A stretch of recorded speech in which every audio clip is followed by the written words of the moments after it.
عاقل عمر عثمان محمد oo ka tirsan madax dhaqameedka gobolka Awdal ee galbeedka Soomaaliland oo warbaahinta kula hadlay hoyga uu ka degan yahay magaalada Hargeysa wuxuu ayaan darro iyo wax laga xumaado ku tilmaamay madax dhaqameed doonyiku u dambeeyay warbaahinta la soo taagnaa ambaliyada iyo bogaadinta mas'uuliyiin u magacaabay madaxweyne Biixi waxaan doonayaa maanta inaan ka hadlo laba qodob marka hore waxaan hambaliyo iyo bogaadin u dirayaa madaxweynaha jamhuuriyadda Soomaaliland mudane Muuse Biixi Cabdi isku shaandhayntii iyo uu ku sameeyay xukuumaddiisa aad iyo aad baan ugu hambaliyeynayaa waan iska sunnaha dawladnimada ama waa qori isku dhiibka ama waa xaalka xukuumadda iska leedahay taas weeye oo wax la yaabo ma aad baan ugu hambaliyeynayaa in xil cid laga qaado cidna loo magacaabo waa sida la sheegay weey waxa wax la yaabo ah oo aan doonayaa inaan wax yar ka idhaahdo wasiiradan la magacaabayo iyo sidan ay beeluhu ay u qoleynayaan marka la magacaabo horta qofku marka uu suuqa jooga ayuu qolo yahay hadii wax loo qabanayo iyo hadaan wax loo qabanaynba markaas uu qolo yahay laakiin marka la magacaabo ama wasiir loo magacaabo ama meel kale loo magacaabo inay beelihii ay ka soo jeedeen intay bariis iyo qaxwo maqaayadaha kaga dhargaan ay dabadeetana gamcaha taagan oo yiraahdaan waa qoladayada ninkaasi waa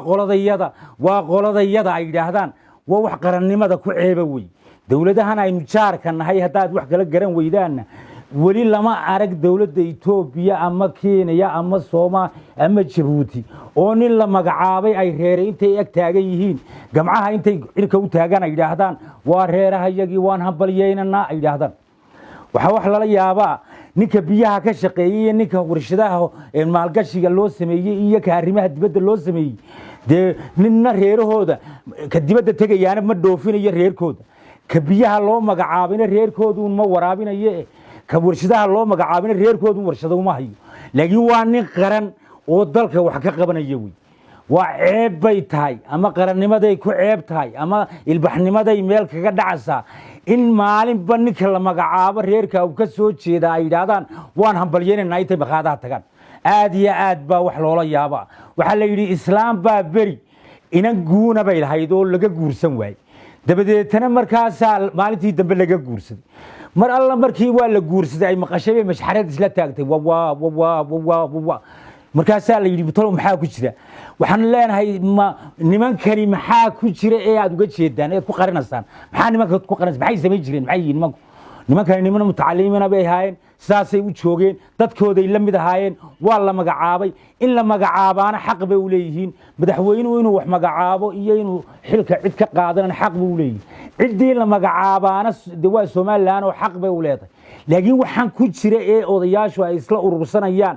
ee iyagoo gar waaweyn ay isla hudheelada isla soo taagayaan ee ay oranayaan waa qoladayadii waa wax la yaabo way waxa la yiri laba dumar ah bari sahan tagay oo reer sahan tagay dabadeetana waxay soo arkeen laba bur markay soo arkeen bay reerkii maalintii dambe raray waxa la yiri kulkay halkii joogan baa ay yiraahdeen dumarkii reerkii fura